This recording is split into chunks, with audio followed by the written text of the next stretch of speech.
तकदीर के खेल से निराश नहीं होते, जिंदगी में ऐसे कभी उदास नहीं होते। हाथों की लकीरों पर क्यों भरोसा करते हो, तकदीर उनकी भी होती है जिनके हाथ नहीं होते। जी दोस्तों, स्वागत है एक बार फिर से आप सभी का आपका अपना प्यारा YouTube channel study with Ravi पर। साथियों, आज हम फिर से आपके सामने लेके आ गए हैं objective solution chapter wise chapter का। साथियों, ऐसे क्वेश्चंस की हम लोग बात कर रहे हैं आज से लगभग 15 दिन पहले से, जो आपके एग्जाम के लिए 90% यूजफुल होने वाला है। साथियों, रोज 6:30 बजे क्लास लगती है आपके इस YouTube channel study with Ravi पर। तो रोज का क्लास आप लोग देखा करें, साथ ही साथ प्रत्येक चैप्टर वाइज चैप्टर की तैयारी आपको इस चैनल पे कराया जा रहा है। तो इस चैनल पे आप लोग नए हैं तो एक बार फिर से चैनल को सब्सक्राइब करें, वीडियो को लाइक करके एक बार अपने दोस्तों को पास शेयर जरूर करें, ताकि सभी स्टूडेंट जुड़ पाए और क्लास का आनंद ले पाए। चलिए साथियों, फटाफट से एक बार क्लास को शेयर कर दीजिए ताकि आज की क्लास को स्टार्ट किया जाए। 6:30 बजे रोज जुड़ा करें स्टडी विथ रवि के साथ। चलिए स्टार्ट करते हैं। पीडीएफ लेने के लिए आप लोग study with Ravi Telegram channel को जरूर ज्वाइन कीजिएगा, ताकि जितने भी एमवीवीआई नोट्स है सभी वहां पे आपको प्रोवाइड किया जा रहा है। तो आज हम लोग बात करने वाले हैं हिस्ट्री के महात्मा गांधी और राष्ट्रीय आंदोलन, सविनय अवज्ञा और उससे आगे की बात हम लोग करने वाले हैं। 13 चैप्टर है ये, 13वां चैप्टर की आज हम बात करेंगे। फिर से अगले दिन लेके आएंगे नेक्स्ट चैप्टर। तो चलिए स्टार्ट करते हैं पहला सवाल से, और जो भी यहाँ पे हाईलाइट किया गया है साथियों उसका आंसर ही ध्यान रखिएगा। तो मैं बिल्कुल भी टाइम नहीं लेने वाला हूं और फटाफट से इस क्वेश्चन को कराने वाला हूं। तो चलिए स्टार्ट करते हैं। पहला सवाल कहता है स्वराज्य दल का स्थापना कौन था, यानी स्वराज्य दल का संस्थापक कौन था, ये आपसे पूछा गया। मोहनदास करमचंद गांधी था, चित्तरंजन दास था, बाल गंगाधर तिलक था या पंडित जवाहरलाल नेहरू। तो स्वराज्य दल का संस्थापक जो था, याद रखिएगा जय साथियों, स्वराज्य दल का संस्थापक जो था चित्तरंजन दास था। कौन था साथियों? चित्तरंजन दास था। ऑप्शन नंबर यहाँ पे बी जो है वो बिल्कुल राइट हो जाएगा। चलिए अगला नंबर सवाल पे चलते हैं। दूसरा नंबर सवाल, साइमन कमीशन का भारतीयों द्वारा विरोध क्यों किया गया, यानी साइमन कमीशन जब भारत आया था तो भारतीयों द्वारा विरोध क्यों किया गया उनका? आयोग में एक भी भारतीय सदस्य न होने के कारण, या आयोग द्वारा अत्याचार करने के कारण, आयोग में अधिक सदस्य होने के कारण, या उपयुक्त में से कोई नहीं। आशा है कि आप लोग हर एक दिन का क्लास जरूर देख रहे हैं, क्योंकि पीडीएफ से आपको कुछ नहीं होगा, किताब में लिखी गई बातें किताब में ही रह जाती है। इसलिए रोज का क्लास देखना बहुत ही जरूरी है, क्योंकि जो भी क्वेश्चंस यहाँ पे आपको कराया जाएगा डायरेक्ट दिमाग में घुस जाएगा, यानी आपको याद हो जाएगा।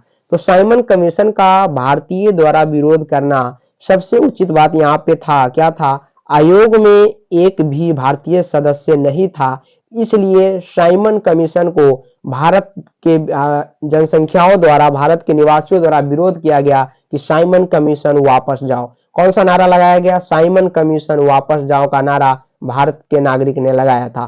तो ये क्यों लगाया था? तो आयोग में एक भी सदस्य भारतीय नहीं था। याद रखिएगा ऑप्शन नंबर ए जो है साथियों एकदम यहाँ पे राइट जा रहा है। सभी का ऑप्शन नंबर ए आ रहा है। आशा है कि अच्छे से क्वेश्चंस को आप लोग पढ़ रहे हैं और आंसर भी दे रहे हैं। साथ ही साथ जो रिकॉर्डेड में देखना चाहेंगे साथियों बाद में देखेंगे, वो भी अपना कमेंट बॉक्स खोल के और लगातार आंसर को देते चलेंगे, ताकि आपको अगर मान लीजिए पीडीएफ में आंसर नहीं दिया गया तो आपको दोबारा वीडियो को न देखना पड़े और आप जो कमेंट बॉक्स में आंसर छोड़ के गए हैं उससे आप काम चला लें। तो इस प्रकार आप लोग लगातार क्लास में बने रहे। और तीसरा नंबर सवाल का जवाब फटाफट से दीजिए। कहता है सुभाष चंद्र बोस किस अधिवेशन में कांग्रेस के अध्यक्ष बने थे?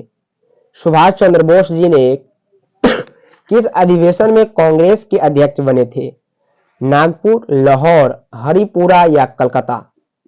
फटाफट से कमेंट बॉक्स में बताएंगे, और इसी वीडियो के नीचे डिस्क्रिप्शन में आपको टेलीग्राम चैनल का लिंक मिलेगा, आप लोग वहां से जाके ज्वाइन जरूर कर ले, ताकि जितने भी एमवीवीआई टॉपिक्स से उठाए गए क्वेश्चंस हैं सभी आपको वहीं पे प्रोवाइड किया जा रहा है, और टॉपर्स नोट्स भी आपको वहां पे दिया जा रहा है।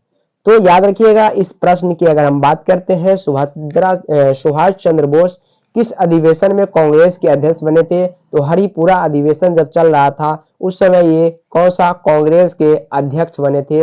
याद रखिएगा कौन बने थे? सुभाष चंद्र बोस बने थे। यही भी आपसे पूछा जा सकता है कि हरिपुरा अधिवेशन में कांग्रेस के अध्यक्ष कौन थे? तो याद रखिए सुभाष चंद्र बोस जी थे। तो 3 नंबर सवाल का जो है ऑप्शन नंबर यहाँ पे सी जो है वो बिल्कुल राइट है। अगला नंबर प्रश्न है 4 नंबर, खिलाफत आंदोलन का नेतृत्व कर रहे थे। खिलाफत आंदोलन का नेतृत्व कौन कर रहा था? गांधी जी और नेहरू जी, शौकत अली और मोहम्मद अली जिन्ना, या इनमें से कोई नहीं। फटाफट से आप लोग 4 नंबर सवाल का जवाब कमेंट बॉक्स में बताएंगे कि खिलाफत आंदोलन का नेतृत्व कर रहे थे।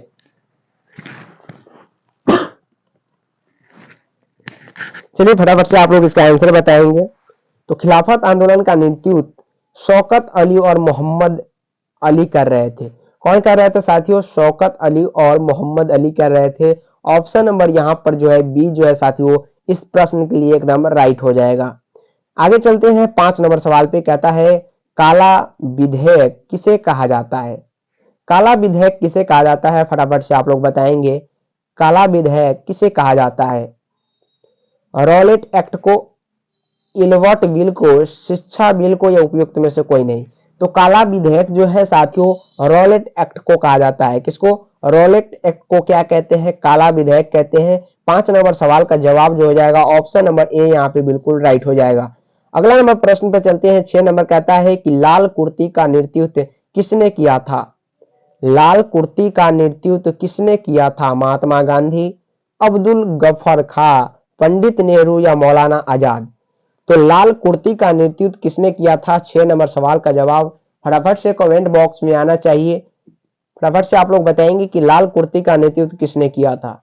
जितने भी स्टूडेंट जुड़े हैं प्लीज वन लाइक जरूर करें। साथ ही साथ साथियों लाइक के साथ शेयर करना बिल्कुल भी ना भूलें। अपने फ्रेंड के पास एक बार शेयर कर दे ताकि सभी स्टूडेंट यहाँ पे जुड़ पाए और आज की क्लास को देख पाए। तो लाल कुर्ती का नेतृत्व साथियों अब्दुल गफ्फर खान ने किया था। याद रखिएगा ऑप्शन नंबर यहाँ पे जो है बी जो हो जाएगा वो बिल्कुल राइट हो जाएगा।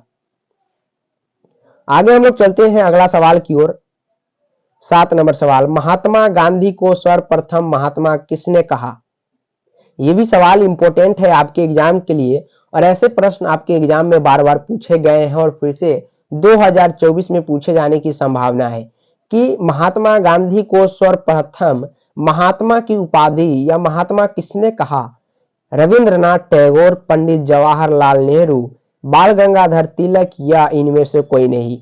याद रखिएगा साथियों महात्मा गांधी को सर्वप्रथम महात्मा की उपाधि भी पूछा जा सकता है या महात्मा किसने कहा। याद रखिए रविंद्रनाथ टैगोर ने। किसने कहा था साथियों? रविंद्रनाथ टैगोर ने महात्मा गांधी को सर्वप्रथम महात्मा की उपाधि दी थी। याद रखिए ऑप्शन नंबर यहाँ पे साथियों एकदम ए राइट हो जाएगा। याद रखिएगा और ये जो प्रश्न है एमबीवीआई है आपके एग्जाम के लिए वेरी वेरी इंपॉर्टेंट है क्योंकि ऐसे प्रश्न आपके एग्जाम में पूछे गए हैं। लगभग 4 से 5 बार ये प्रश्न आपके एग्जाम में पूछा गया है तो ये क्वेश्चंस तो आपके लिए इंपॉर्टेंट है ही। चलिए हम लोग अब आगे बढ़ेंगे अगला सवाल की ओर। 8 नंबर सवाल, इनमें से कौन दलित राजनीतिक के प्रतीक बन गए थे? दलित राजनीतिक के प्रतीक बन गए थे कौन? महात्मा गांधी, डॉक्टर भीमराव अंबेडकर, मोतीलाल नेहरू, या सरदार पटेल। तो दलित राजनीतिक के प्रतीक बन गए थे कौन? फटाफट से जवाब बताएंगे इसका। सभी का जवाब कमेंट बॉक्स में आना चाहिए। सभी का कमेंट मैं सीन कर रहा हूं। एक एक करके जवाब बताएंगे कि कौन दलित राजनीतिक के प्रतीक बन गए थे। कमेंट फटाफट से करें आप लोग।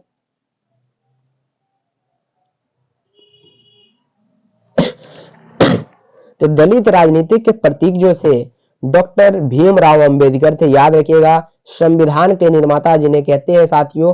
ऑप्शन नंबर यहाँ पे बी जो है एकदम राइट हो जाएगा। यही दलित राजनीतिक का प्रतीक बने हुए थे। 8 नंबर सवाल को तो हमने कर लिया। 9 नंबर सवाल आपके स्क्रीन के सामने है। कहता है कि मेरे शरीर पर लगी एक एक चोट ब्रिटिश राज्य के लिए ताबूत की कील साबित होगी। उक्त कथन किस राष्ट्रवादी नेता का है? यानी कौन से ऐसे भारत के राष्ट्रवादी नेता थे जिन्होंने कहा था कि मेरे शरीर पर लगी एक एक चोट ब्रिटिश राज्य के लिए ताबूत की कील साबित होगी। ताबूत कैसा होता है ये आपको पता होगा। ताबूत कैसा होता साथियों आपको पता होगा, कुछ इस आकार का होता है।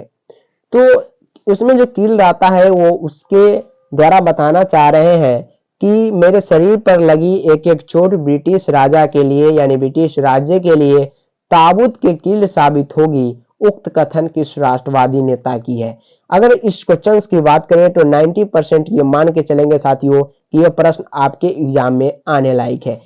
याद रखिएगा, महात्मा गांधी ऐसा बिल्कुल नहीं कहा था, पंडित जवाहरलाल भी नहीं कहते, लेकिन लाला लाजपत राय जी हाँ राष्ट्रवादी थे, ये याद रखिएगा।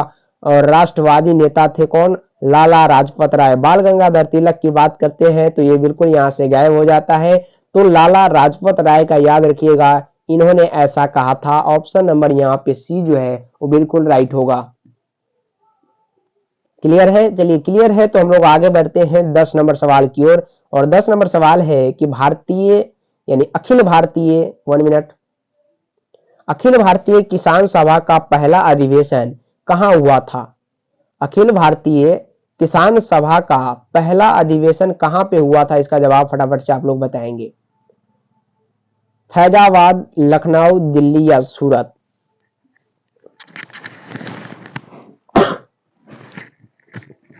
जी दोस्तों, तो अखिल भारतीय किसान सभा का पहला अधिवेशन फैजाबाद में हुआ था, याद रखिएगा। ऑप्शन नंबर यहाँ पे ए जो है वो बिल्कुल राइट है, फैजाबाद। अगला नंबर सवाल पे चलते हैं। 11 नंबर सवाल है कि 1929 ईस्वी में कांग्रेस के लाहौर अधिवेशन के अध्यक्ष थे। 1929 में जब कांग्रेस का लाहौर अधिवेशन चल रहा था उस समय उनका अध्यक्ष कौन था? पंडित जवाहरलाल नेहरू, महात्मा गांधी, मौलाना आजाद, सुभाष चंद्र बोस? फटाफट से आंसर बताएंगे। 11 नंबर सवाल का जवाब फटाफट से बताएंगे कि 1929 में, जी हाँ 1929 में जब कांग्रेस का अधिवेशन चल रहा था तो उस समय कांग्रेस का अधिवेशन के समय अध्यक्ष कौन था? तो याद रखिए ऑप्शन नंबर पंडित जवाहरलाल नेहरू हो जाएगा। ऑप्शन नंबर ए जो हो जाएगा साथियों बिल्कुल राइट हो जाएगा, पंडित जवाहरलाल नेहरू। ये जो हो जाएगा यही इसका आंसर हो जाएगा। अगला नंबर सवाल 12 नंबर, भारत के राष्ट्र का पिता कहा जाता है यानी भारत राष्ट्र का पिता माना गया है, किनको भारत का पितामह कहते हैं? गोपाल कृष्ण गोखले को, इनको तो महात्मा गांधी का राजनीतिक गुरु माना जाता है, राजा राम मोहन राय को या मोहनदास करमचंद गांधी को? अगर किसी को महात्मा गांधी जी का पूरा नाम नहीं आता तो याद रखिएगा उनका पूरा नाम था मोहनदास करमचंद गांधी। क्लियर? तो ऑप्शन नंबर यहाँ पे सी जो हो जाएगा इस प्रश्न के लिए राइट ऑप्शन हो जाएगा। मोहनदास करमचंद गांधी भारत के राष्ट्रपिता कहे जाते हैं। अगला नंबर सवाल पे चलते हैं 13 नंबर, गांधी जी किससे अपना राजनीतिक गुरु मानते हैं? पहले क्वेश्चंस में, इससे पहले वाले क्वेश्चंस में मैंने आपको बता दिया था इसका आंसर। आप लोग कमेंट करके इसका आंसर जरूर बताएंगे फटाफट से कि गांधी जी किसे अपना राजनीतिक गुरु मानते थे? लोकमान्य बाल गंगाधर तिलक को, सॉरी थोड़ा खांसी हो रहा, चलिए बताइए। ऑप्शन नंबर बी दादा भाई नौरोजी को या गोपाल कृष्ण गोखले को? तो इसका जवाब तो मैंने पहले बता दिया था कि गोपाल कृष्ण गोखले को गांधी जी अपना राजनीतिक गुरु मानते हैं, याद रखिएगा। ऑप्शन नंबर अगर सी की बात करते हैं तो सी के साथ आप लोग जाएंगे। 14 नंबर सवाल के, अमृतसर में जनसंहार हुआ था। अमृतसर में जनसंहार कब हुआ? अप्रैल 1919, फरवरी 1909 में या मार्च 1929, जनवरी 1919 में? तो अमृतसर में जनसंहार कब हुआ था? याद रखिएगा अप्रैल का महीना था और 1919 का। ये ऑप्शन नंबर ए जो है यहाँ पे बिल्कुल राइट है, याद रखिए ऐसे प्रश्न आपके एग्जाम में पूछे जाते हैं। तो फटाफट से अगर आप लोग अभी तक इस चैनल को सब्सक्राइब नहीं किए तो एक सब्सक्राइब, 1 लाइक 1 शेयर अपने दोस्तों के पास जरूर करें। अगला नंबर सवाल का जवाब बताएंगे आप लोग फटाफट से। कहता है कि मोहम्मद अली की शौकत अली परस्पर थे। मोहम्मद अली और शौकत अली परस्पर क्या थे? भाई भाई थे, पिता पुत्र थे, मित्र थे या चाचा भतीजा थे? तो चाचा भतीजा को ऐसे काटिए, मित्र को भी और पिता पुत्र को भी, क्योंकि ये जो थे मोहम्मद अली और शौकत अली आपस में भाई हुआ करते थे।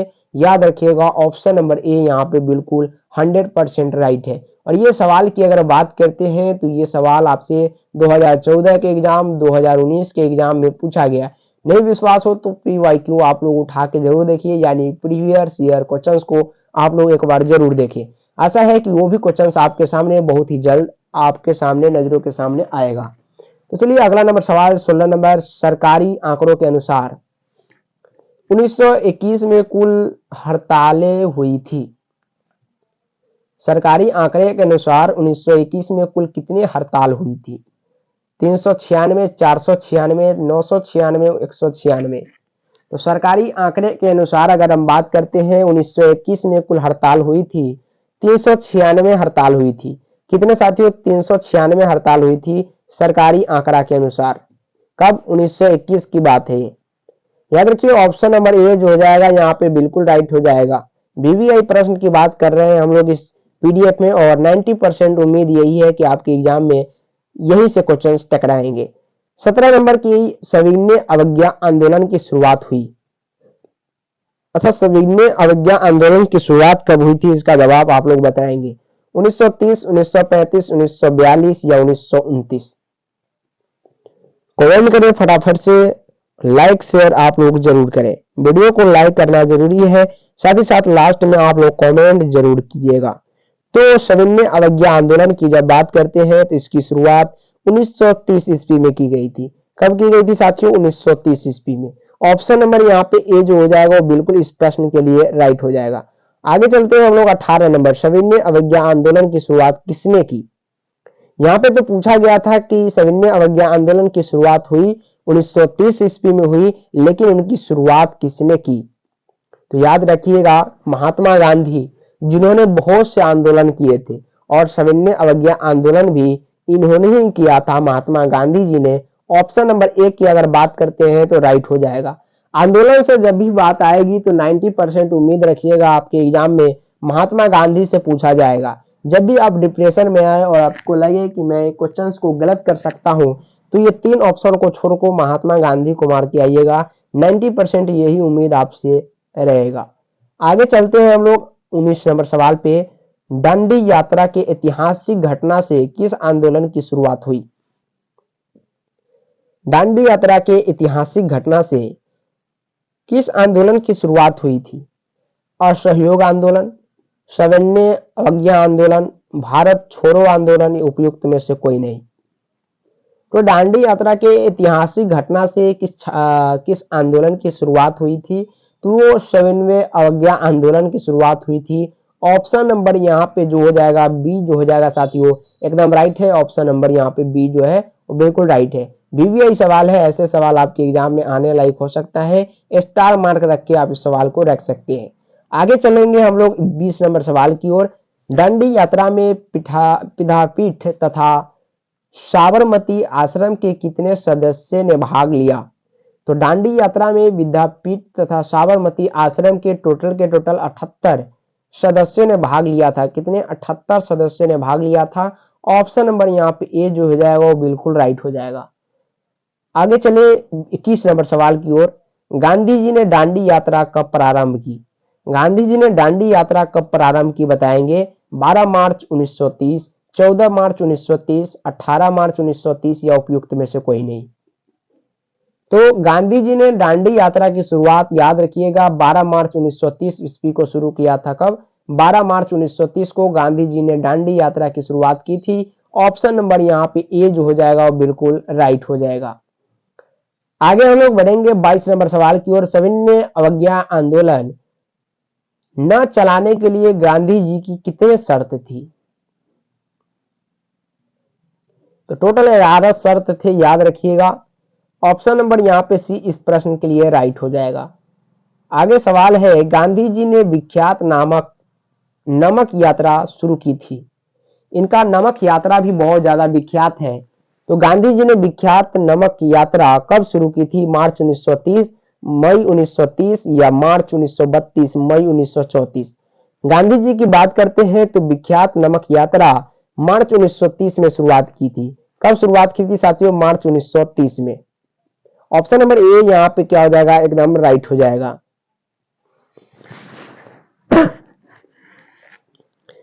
आगे चलते हैं 24 नंबर सवाल। मोहनदास करमचंद गांधी को महात्मा बनाया था। मोहनदास करमचंद गांधी उनका नाम था, लेकिन महात्मा गांधी उनके आगे अब महात्मा लगाया जाता है। तो ये जो है किसने बनाया था? दक्षिण अफ्रीका ने। जब दक्षिण अफ्रीका जब ये ट्रेन से जा रहे थे, याद रखिएगा, तो काले और गोरे का भी मतभेद इनके बीच हुआ था। तो मोहनदास करमचंद को महात्मा बनाया था दक्षिण अफ्रीका ने। सबसे ज्यादा श्रेय इनको दक्षिण अफ्रीका को जाता है। आगे चलते हैं हम लोग। अगला सवाल 25 नंबर की, महात्मा गांधी ने किस विषय में निम्न शब्द कहे थे? असफल हो रहे बैंक का उत्तरी तिथि चेक किस प्रस्ताव दिया था? याद रखिए, ऑप्शन नंबर ए यहाँ पे राइट है। 26 नंबर, तुम मुझे खून दो मैं तुम्हें आजादी दूंगा, किसका कथन है? तुम मुझे खून दो मैं तुम्हें आजादी दूंगा, ये किसका कथन है? भगत सिंह का, रास बिहारी बोस का, मोहन सिंह का, या सुभाष चंद्र बोस का? तो इसको तो आपका पता ही होगा, सुभाष चंद्र बोस जी ने कहे थे कि तुम मुझे खून दो मैं तुम्हें आजादी दूंगा। तो ऑप्शन नंबर यहाँ पे डी के साथ जाएंगे आप लोग, सुभाष चंद्र बोस। और सुभाष चंद्र बोस के लिए इस वीडियो को एक बार जरूर लाइक करें। आगे हम लोग बढ़ते हैं 27 नंबर, ब्रिटिश सरकार राजनीतिक बंदियों को रिहा करने के लिए किस कारण तैयार हो गई? यानी कौन सी ऐसी कारण थी जो ब्रिटिश सरकार ने राजनीतिक बंदियों को रिहा करने के लिए तैयार हो गया? द्वितीय गोलमेज सम्मेलन के कारण, गांधी इरविन समझौता के कारण, पूना समझौता के कारण, या संप्रदाय निर्माण की घोषणा के कारण? तो सबसे मुख्य समझौता जो था गांधी इरविन समझौता, इन्हीं के कारण ब्रिटिश सरकार राजनीतिक बंदियों को रिहा करने के लिए प्रस्ताव पारित किया, यानी तैयार हो गए। ऑप्शन नंबर बी एकदम राइट है। 28 नंबर, सविनय अवज्ञा आंदोलन यानी कौन कारण नहीं था? सविनय अवज्ञा का कौन कारण नहीं था? जालियांवाला बाग हत्याकांड ये कोई इनका कारण बिल्कुल भी नहीं, लेकिन आर्थिक मंदी के कारण ये आंदोलन हुआ था, बिल्कुल हुआ था। भारत की क्रांतिकारी और विलपकारी स्थिति के लिए क्रांति हुई थी। लॉर्ड इरविन को 1929 की घोषणा जो किया था उसके लिए भी आंदोलन चलाया गया। लेकिन जालियांवाला बाग हत्याकांड आपको पता होगा, यह अमृतसर में हुआ था। ये बहुत ही दुखद घटना है। चलिए आगे हम लोग बढ़ते हैं 29 नंबर, दांडी में नामक कानून के उल्लंघन के बाद गांधी जी ने आंदोलन के लिए किस कार्यक्रम को निश्चित नहीं किया?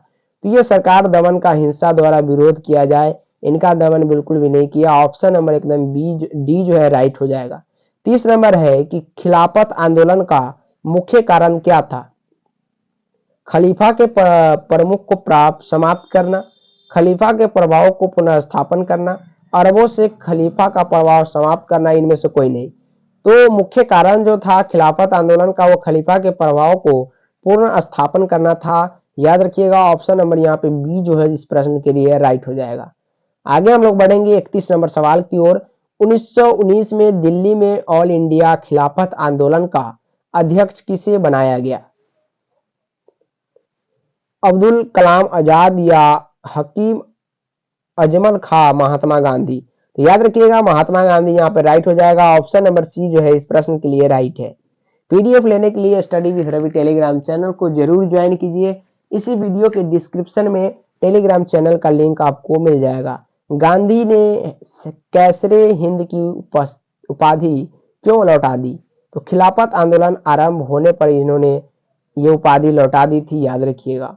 अगला नंबर सवाल है 33 नंबर, गांधी ने किस घटना से दुखी होकर 1922 में असहयोग आंदोलन वापस ले लिया?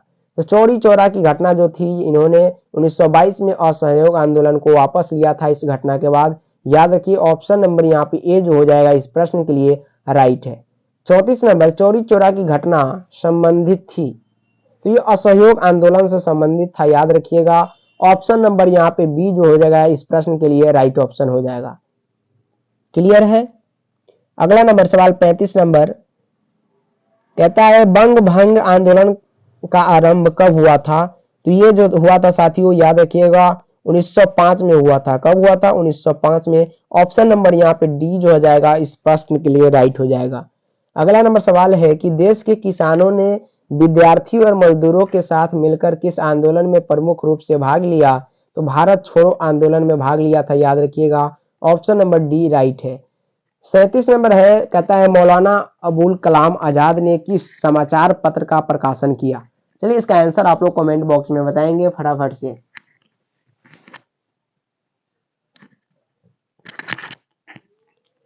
तो मौलाना अबुल कलाम आजाद किस समाचार पत्र का प्रकाशन किया था साथियों?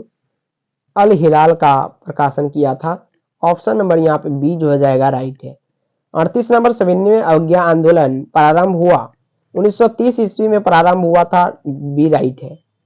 फटाफट से चलते हैं 39 नंबर सवाल पे। मार्च 1930 में दांडी यात्रा से गांधी जी ने अपना कौन सा आंदोलन प्रारंभ किया था? तो सविन ने अवज्ञा आंदोलन प्रारंभ किया था। याद रखिएगा एमबीबीआई सवाल है, महात्मा गांधी जी से जो भी सवाल पूछे जाएंगे मोस्ट इंपोर्टेंट पूछा जाएगा। 40 नंबर सवाल और आज का लास्ट सवाल आपके स्क्रीन के सामने। मुस्लिम लीग की स्थापना किस वर्ष हुई थी? 1906 याद रखिएगा, मुस्लिम लीग की स्थापना दिवस मनाया जाता है 1906 को। तो साथियों आज के लिए इतना ही। कैसा लगा क्वेश्चंस कमेंट करके आप लोग जरूर बताएं। वीडियो को लाइक, चैनल को सब्सक्राइब और शेयर करना बिल्कुल भी ना भूलें। तब तक के लिए इतना ही, फिर से मिलेंगे नेक्स्ट क्लास में। आज के लिए इतना ही, तब तक बाय बाय, टेक केयर, शुभ रात्रि।